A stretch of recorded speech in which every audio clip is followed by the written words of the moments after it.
Thank you, Mr. Chairman. As you know, I was very dismayed with how the Commission handled the Standard General Tegna transaction. There was a 2-2 commission. The chairwoman wanted to block a lawful transaction, but she didn't have the votes.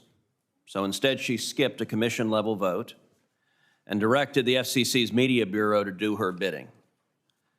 All of that was in the context of widespread allegations that this deal was quashed specifically to benefit a longtime Democrat donor. Mr. Starks, you were a sitting commissioner at the time. Did you have any concerns regarding the chairwoman's unprecedented decision to quash a multi-billion-dollar transaction without the full commission even taking a vote? Yes, thank you for the question, Senator. This was one of the most complex media transactions, mergers that we've had certainly before us in recent memory. The transaction never came before me as a commissioner. As you mentioned, the full record and the information there was not before me as a commissioner. This was handled at the Media Bureau level. With all respect, Mr. Starks, that's the point. Is it didn't come before you as a commissioner. Were you troubled by that? You just said it was complex and important, and the chairwoman had the Bureau decide it, so it never came before you as a commissioner. Were you troubled by it? Yesterday in my office, you said you thought that the commission should vote on significant matters. Do you still hold that view? Senator, I deeply appreciated our conversation. What you and I talked about when you had mentioned whether there was a certain threshold of which you think that transaction should be taken and voted on by the full commission. And I appreciated you posing that question. I have thought about it and would be eager to work with you as we think through that question. I'm not sure. Did you say anything publicly when the chairwoman acted to prevent the full commission from voting on this matter? I have not raised it publicly, no. Okay, that is disappointing. Ms. Gomez, you and I discussed the same matter. In my office, you stated that you believe significant decisions of this sort should be dealt with by the full commission.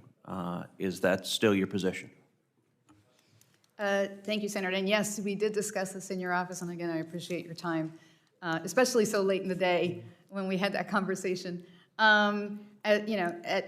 Commissioners are nominated by the president. They're confirmed by the Senate. I think that they should vote on more items, and not especially when they're major items in the public interest.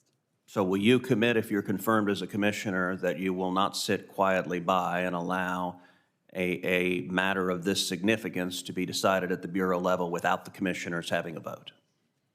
I would commit that I would work with the chairwoman on whatever she puts before us, but I do believe that commissioners should vote on matters of significant public interest. Well, I would hope that if you are confirmed, you would be willing to say so, because it's one thing to sit quietly by and allow a chairwoman to abuse her authority, but if you're confirmed as an independent commissioner, you don't work for the chairwoman. That's right. I want to turn to another topic, which is so-called net neutrality. Now, when the Obama administration FCC's net neutrality rule was repealed, there were all sorts of histrionic predictions. For example, in 2018, the Senate Democrat caucus tweeted, quote, "If we don't save net neutrality, you'll get the internet one word at a time." MSNBC publicly said that ending net neutrality will destroy everything that makes the internet great. Not to be outdone, Senator Bernie Sanders announced, as did news outlet CNN, that ending the net neutrality rule was the end of the internet as we know it. Mr. Starks, were any of these predictions accurate? The internet continues to thrive, Senator. Is that a no? Were these accurate? No, these are not accurate. Ms. Gomez? I agree. In my office yesterday, you acknowledged that the repeated protestations of Democrats in the media were, I think the term you used, were hyperbolic. You still share that assessment? Yes, Senator, I do.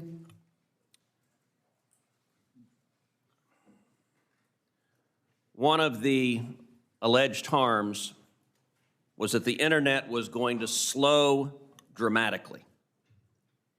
Has that come to pass? I am not aware that it has, Senator. Mr. Starks? No, not to my knowledge, no. So in fact, average mobile speeds went up 456% and average fixed speeds increased 230%. Now look, I understand that net neutrality has become this shibboleth for the left that is a Democrat nominee. You have to say net neutrality rules are great. But all of the predicted harms were demonstrated to be nonsense. And I got to say, broadband right now in America is leading the world. We saw during the pandemic when heavily regulated European broadband couldn't keep up. Mr. Starks, Mr. Gomez, Ms. Gomez, both of you in my office said yesterday that you did not believe the FCC should regulate rates. Is that still your view, Mr. Starks? That is correct. Ms. Gomez? Yes, Senator, that's still my view.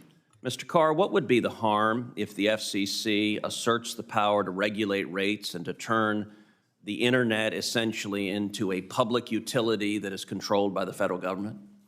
I think there'd be a lot of negative consequences. One is we continue to need billions and billions of dollars of private sector investment to make the internet work and to build it out. And when the FCC went down this path the last time, we saw significant declines in investment according to some studies.